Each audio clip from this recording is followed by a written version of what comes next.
você tivesse chegado aqui essa noite e você subisse aqui na frente e dissesse para todo mundo que antes de você chegar aqui, enquanto você estivesse vindo para a igreja, você foi atravessar uma rua, uma BR, e um caminhão de 30 toneladas a 100 km por hora atropelou você. E as pessoas te vissem aqui em cima, você falando isso, qual seria a conclusão que elas chegariam? Ou o cara está louco ou está mentindo. Como é que uma pessoa que tem um encontro com um caminhão de 30 toneladas a 100 km por hora estaria aqui na frente falando normalmente? Se uma pessoa tivesse realmente um encontro desses com um caminhão desse tamanho, certamente esse caminhão a destruiria. Ela não estaria aqui na frente falando isso, comentando para todo mundo. E agora eu me pergunto, o que é maior? Um caminhão de 30 toneladas ou Deus? O que seria maior? Um caminhão de 30 toneladas, o poder dele, ou Deus em todo o seu poder? E hoje eu quero falar sobre duas pessoas que tiveram um encontro com o Senhor Jesus. E não foi um encontro qualquer, e elas tiveram a vida delas transformadas depois desse encontro. Então quero que vocês me acompanhem a leitura no Evangelho de Marcos, capítulo 5. Abram suas Bíblias, no Evangelho de Marcos, capítulo 5, versículos 21 a 43.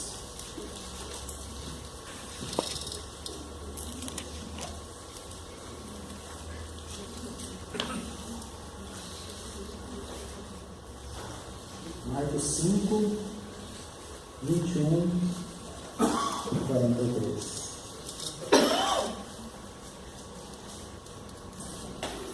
Marcos, o texto diz o seguinte: tendo Jesus voltado no barco para o outro lado, afluiu para ele grande multidão, e ele estava junto ao mar. Eis que se chegou a ele um dos principais da sinagoga, chamado Jairo, e vendo-o, prostrou-se a seus pés, e insistentemente lhe suplicou: minha filhinha está à morte. Vem, impõe as mãos sobre ela para que seja salva e viverá. Jesus foi com ele. Grande multidão seguia, comprimindo. Aqui Jesus ele estava chegando ao litoral de certa região ali, provavelmente o Mar da Galileia, e o local onde ele chegou possivelmente era Cafarnaum. E como é de comum, ele sempre está rodeado por uma multidão. Muitas pessoas sempre estão seguindo Jesus, e as pessoas se amontoavam ao redor de Jesus para ouvi-lo ou para ver aquilo que ele iria fazer. E quando de repente chega a ele um homem chamado Jairo, e esse homem o interrompe e se coloca diante de Jesus, e o texto diz que ele se prostra diante de Jesus. E ele estava implorando e suplicando por sua filha que estava morrendo. E ele diz: vem, impõe as mãos sobre ela para que seja salva e viverá. Esse homem certamente estava desesperado. Imagina, a própria filhinha dele estava doente, à beira da morte, estava morrendo, e ele no desespero, ele não sabia mais o que fazer. Mas esse homem, no desespero, ele fez a única coisa que ele deveria fazer. Ele se voltou para o único que era capaz e tinha o poder para ajudá-lo. Mas quem é Jairo? O que o texto diz sobre esse homem? Quem era esse homem? Aqui o texto diz que ele era um dos principais da sinagoga. E mais para baixo diz que ele era o chefe da sinagoga. Ele era um homem importante, um homem de prestígio. Ele era responsável pelos serviços religiosos na cidade. E a sinagoga era um lugar onde os judeus, principalmente os homens, se reuniam para estudar a palavra de Deus, o Antigo Testamento, a Torá. E o texto diz que esse homem era um dos principais, ele era o chefe da sinagoga. E a maioria dos líderes religiosos daquela época nunca iriam procurar Jesus. Eles rejeitavam Jesus, eles o consideravam um impostor. Mas esse homem, ele não se importa com aquilo que as pessoas iriam pensar dele. Ele, no desespero, ele vai publicamente, implora pela intervenção de Jesus. Um pai intercede por sua filhinha. E ele evidentemente crê que Jesus tem o poder sobrenatural de Deus. E Jesus atende ao pedido de Jairo e vai com ele para a sua casa. Jairo se vem diante de Jesus, implora, suplica pela filha dele, e Jesus o atende e vai junto com ele para a sua casa. Alguma vez você já ficou desesperado em alguma situação? Você já passou por alguma situação de doença, ou acidente, ou a perda de um ente querido, talvez? Ou já esteve em risco de vida, numa situação de risco de vida? Qual foi a sua reação? O que você fez diante dessas situações?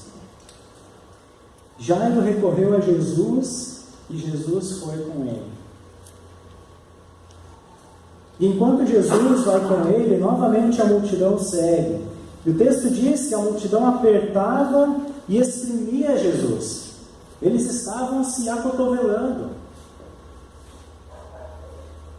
E Jesus ia indo juntamente com Jairo, acompanhando ele até a casa dele, e a multidão indo junto, até que uma pergunta faz a multidão abrir ao redor de Jesus. Imagina você, estava todo mundo ali, Jesus caminhando, a multidão apertando ele, comprimindo ele, até que uma pergunta faz aquela multidão se abrir. Jesus caminhando, toda a multidão ao redor dele, e de repente ele se volta e pergunta: quem tocou as minhas vestes? Jesus aqui, ele está sendo exprimido. Ele está como numa lata de sardinha aqui. E Jesus faz essa pergunta e os discípulos o questionam. Olha a continuação do texto, versículo 25. 24. Jesus foi com ele. Grande multidão o seguia, comprimindo-o.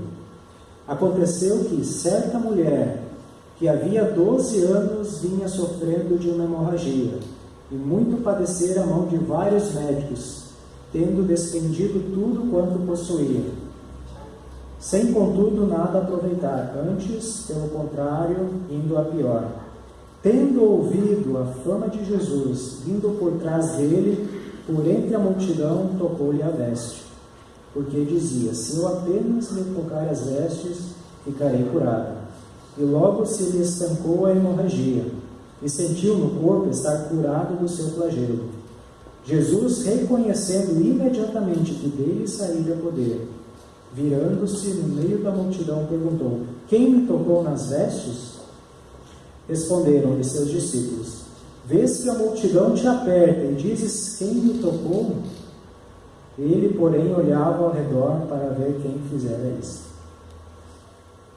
Jesus, ele havia atendido o pedido de Jairo, estava indo com ele para a casa daquele homem, socorrer a filha dele, e no meio de toda aquela multidão, de repente, Jesus se volta e pergunta: quem tocou as minhas vestes? E os discípulos, eles se espantaram com aquela pergunta de Jesus. Eles até questionam Jesus: Senhor, o Senhor não vê que as pessoas te exprimem, as pessoas estão em cima de você, e o Senhor pergunta: quem tocou as suas vestes?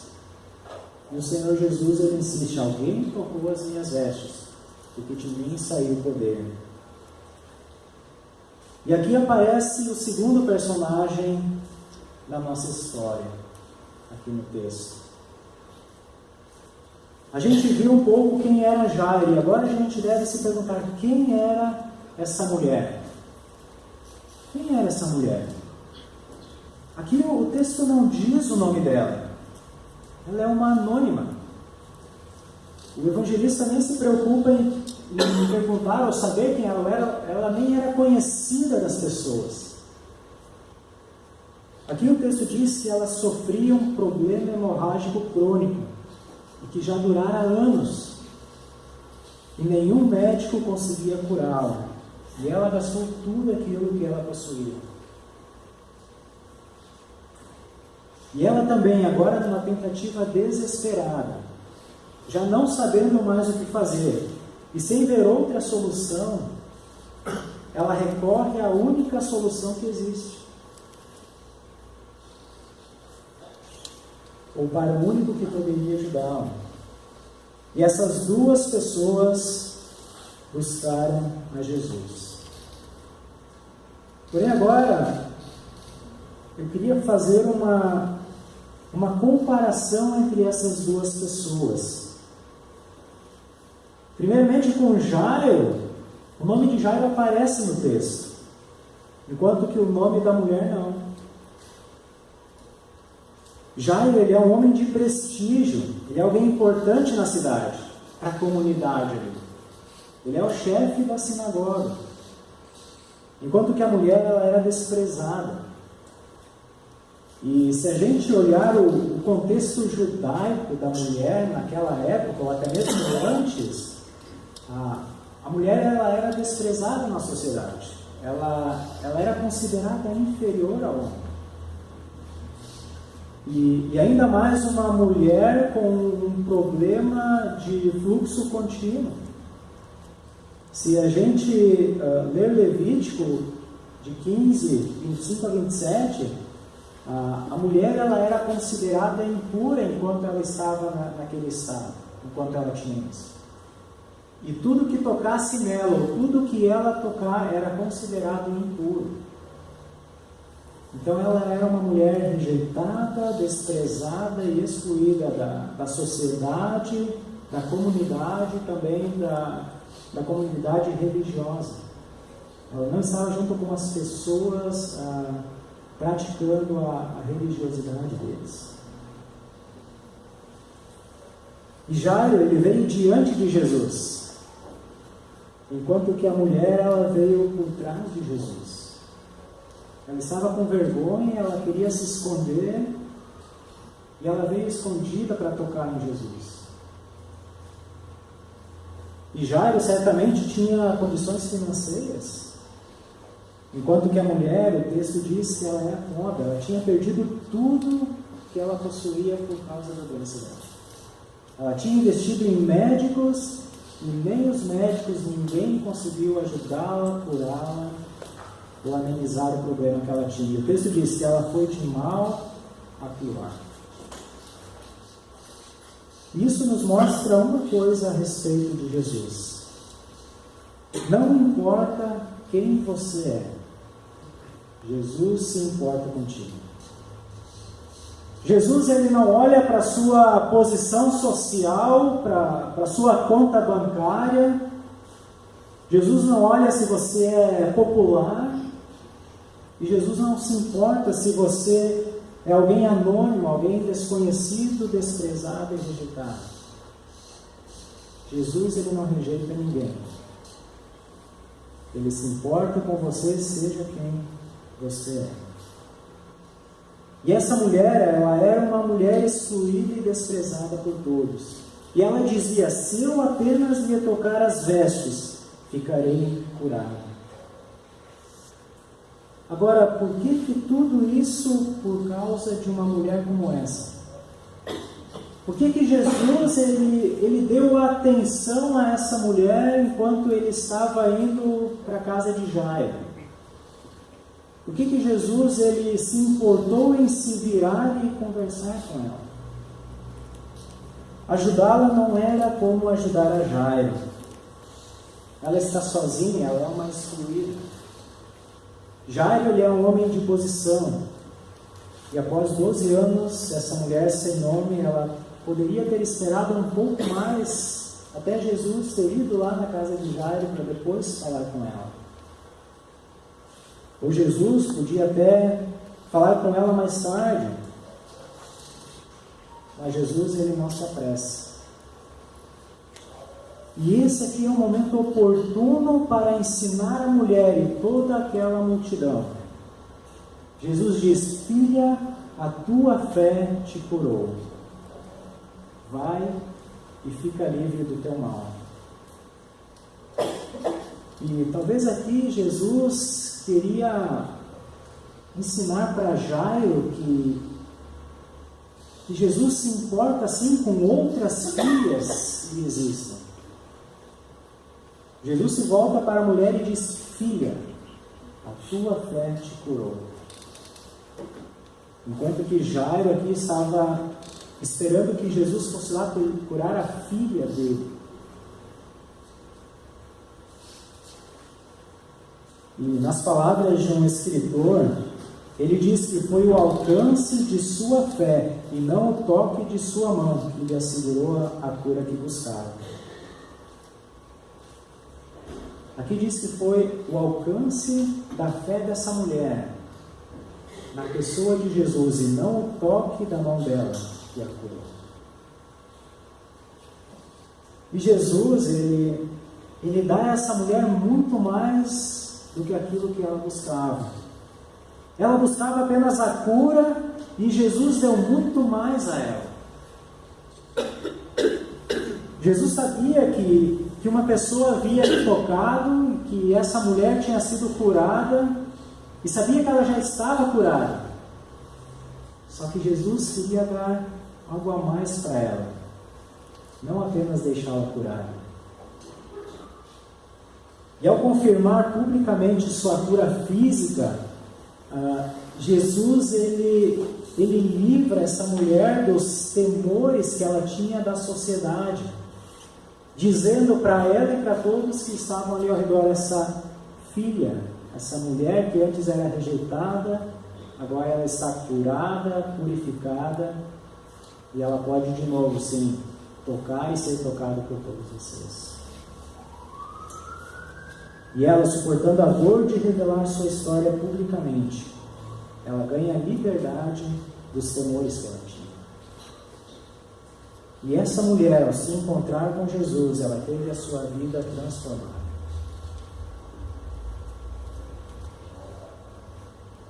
E nós? Talvez nós, muitas vezes, nos achamos inferiores, ou excluídos, ou desprezados pelos outros. E até temos vergonha de nos aproximarmos de Jesus.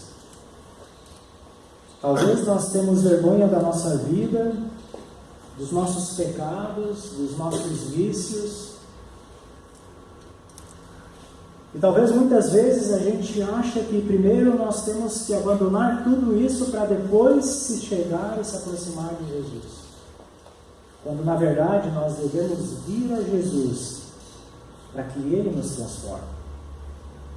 Nós devemos nos chegar a Jesus, pois somente Ele é capaz de nos transformar. E quando nós temos um encontro real com Cristo, certamente Ele irá nos transformar e nunca mais seremos como éramos.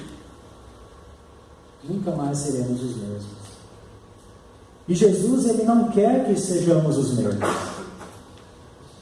Jesus, Ele se recusa a qualquer um que se chegar diante dEle e suplicar a Ele uma transformação de vida. Jesus se recusa a deixar essa pessoa mesma. Se vir alguém diante de Cristo paralítico e dizer: me cura, Jesus não vai apenas curar os braços, ou curar os pés, vai curá-la de cima a baixo. E Jesus não somente irá curar o físico dessa pessoa, como também o emocional e o espiritual, principalmente o espiritual. E depois desse episódio extraordinário, Jairo certamente estava mais confiante que Jesus iria e poderia curar a filha dele. E se Jesus curou essa mulher, que estava assim há 12 anos enferma, Ele pode curar a minha filha que ficou doente talvez há poucas horas ou há poucos dias. O texto não diz a enfermidade dessa menina. Mas era uma menina que não estava há 12 anos doente. Ela estava há pouco tempo e ele pensou, se Jesus curou essa enfermidade dessa mulher, certamente ele tem poder para curar a minha filhinha. Porém o texto diz que chegaram os servos de Jairo, trazendo a pior notícia que se poderia ouvir. Olha o texto continuando ali, no versículo 35. Falava ele ainda, falando com a mulher, quando chegaram alguns da casa do chefe da sinagoga, a quem disseram, tua filha já morreu, por que ainda incomodas o mestre? Imagina você receber essa notícia. Chegar alguém e dizer para você, seu filho ou sua filha de 12 anos morreu. Uma criança doente, você esperando que ela se levante do seu leito de enfermidade, e você sai para pedir socorro, pedir ajuda, e quando vê, você acha alguém que pode ajudar, e você naquele desespero está indo para lá quando vem alguém de encontro e te dá a pior notícia que você pode ouvir. Foi o que Jairo ouviu. É como se o chão se abrisse debaixo de seus pés. O seu mundo desmorona. E Jairo, ele recebe essa notícia e ele olha para Jesus, e Jesus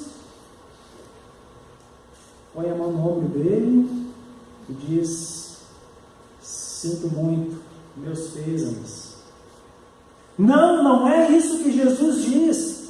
Olha o que o texto diz, versículo 36, mas Jesus, sem acudir a tais palavras, disse ao chefe da sinagoga, não temas, crê somente. Tenha fé, não temas, creia. O texto diz que Jesus, ele não se importou com aquelas palavras que aqueles homens trouxeram, e ele se vira para Jairo e diz, não temas, crê somente. A fé de Jairo aqui, ela estava sendo testada. E quantas vezes nós achamos que chegamos ao ponto da nossa vida em que não existe mais alguma solução? Eu não sei se você já passou por isso, mas quantas vezes a gente pensa que a gente está num ponto da nossa vida onde não tem mais solução? Ou que algum problema ou uma dificuldade chegou a um nível que não tem solução. E Jesus diz, não temas, crê somente. Versículo 37, contudo, não permitiu que alguém o acompanhasse, senão Pedro e os irmãos Tiago e João. Chegando à casa do chefe da sinagoga, viu Jesus o alvoroço, os que choravam e os que pranteavam muito. Ao entrar, lhes disse, por que estáis em alvoroço e chorais?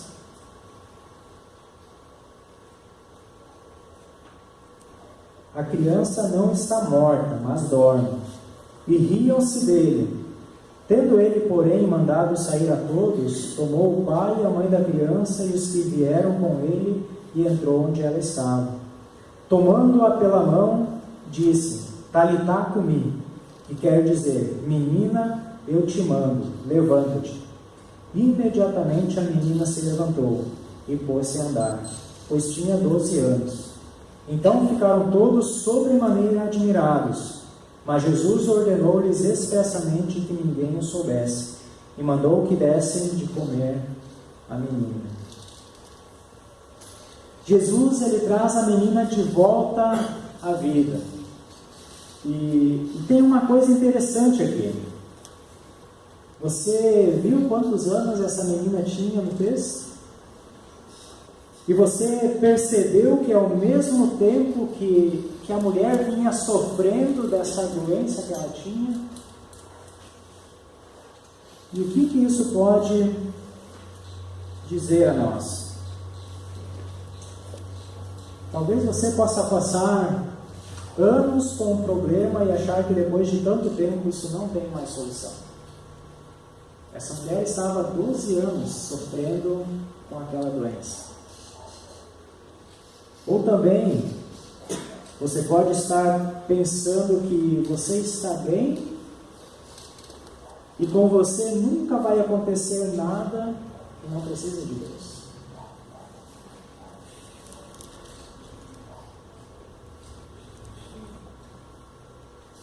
Talvez você pense, minha família é desestruturada, eu sou um tranqueira, eu estou longe de Deus. Ou você pode pensar, a minha família está bem, tenho saúde, eu estou empregado neste tempo de crise. A mulher, ela estava há 12 anos sofrendo e sem esperança. A menina viveu 12 anos com saúde, talvez pensasse que demoraria anos até a idade começar a chegar para ela.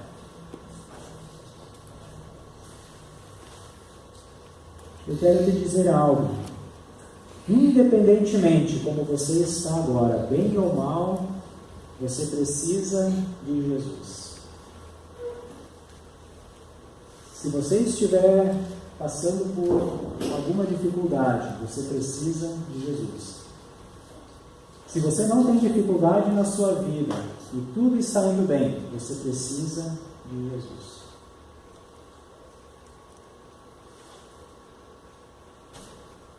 Jesus, ele não somente tem poder sobre as doenças, como também ele tem poder sobre a morte. O texto fala que uma mulher foi curada e uma menina Jesus trouxe de volta à vida. E você já se perguntou quem é Jesus? Ou por que Jesus tem esse poder de não somente curar as pessoas, mas também de trazer as pessoas à vida? E se a gente ler a palavra de Deus, a gente vai ver que Jesus fez muitas outras coisas. Ele curou paralíticos, ele devolveu a visão a cegos, ele expulsou demônios, ele acalmou uma tempestade em alto mar, ele ressuscitou outras pessoas, ele andou sobre as águas, ele alimentou os famintos, multiplicou pães e peixes. Quem é esse homem que pode curar e tem poder sobre a morte? Jesus, ele é o Deus Filho, enviado a esse mundo para morrer pelos meus e pelos seus pecados. Todo ser humano é separado de Deus por causa do pecado. Por causa do pecado de Adão, todo ser humano é separado de Deus. A palavra de Deus diz que todos pecaram e estão separados da glória de Deus. E Jesus, ele derramou o sangue dele na cruz, morrendo no nosso lugar para que nós pudéssemos ter os nossos pecados perdoados. Mas para isso você precisa crer e você precisa se arrepender dos seus pecados. E isso exige fé. E se você notar, a única semelhança que existia entre Jairo e a mulher era a fé. A única semelhança que existia entre eles. Eles depositaram a fé no único que poderia ajudá-los. E sabe, a fé ela não é apenas crer que Deus existe. Como a gente ouve pessoas dizer, eu creio que Deus existe. Mas isso não é fé. Eu garanto que todas aquelas pessoas que estavam ao redor de Jesus, amontoadas, se acotovelando, elas criam que Deus existe. Mas somente uma pessoa, movida pela fé, foi lá e tocou-lhe. E a outra pessoa, movida pela fé, foi lá e clamou e suplicou a Jesus.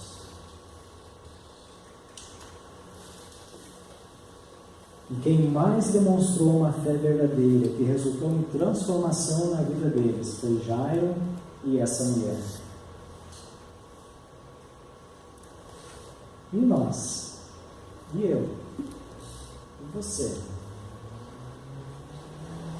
Nós vamos ser somente mais um na multidão? Ou nós vamos chegar diante de Jesus e clamar e suplicar por transformação na nossa vida?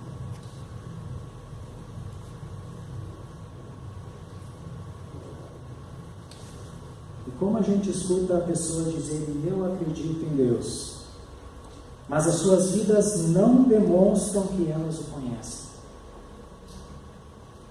Pessoas que vão na igreja, mas que não vivem a vontade de Deus.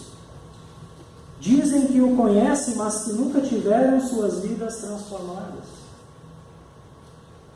Quantas pessoas que estão no meio de uma multidão, se acotovelando ao redor de alguma religiosidade, mas que não conhecem a Jesus, que nunca tiveram as vidas transformadas. Coloque-se diante de Jesus, o Deus do universo, e veja se a sua vida não é transformada.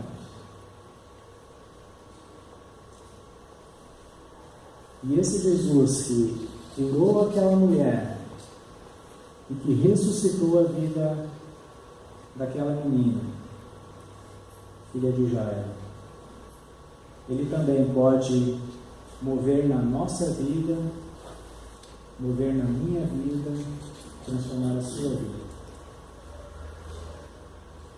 Quando que a gente vai parar de ser só mais um na multidão e vamos ter a fé de chegar diante de Jesus e deixar que Ele nos transforme? Jesus, Ele é maior que um caminhão de 30 toneladas. E se você realmente se colocar diante dele, certamente Ele pode mudar e transformar a sua vida. Vamos orar?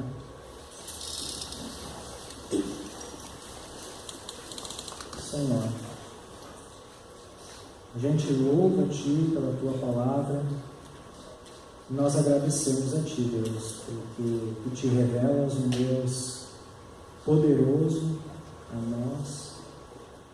E Tu enviaste o Teu Filho Jesus a este mundo para morrer por nós, em nosso lugar, para pagar o preço pelos nossos pecados.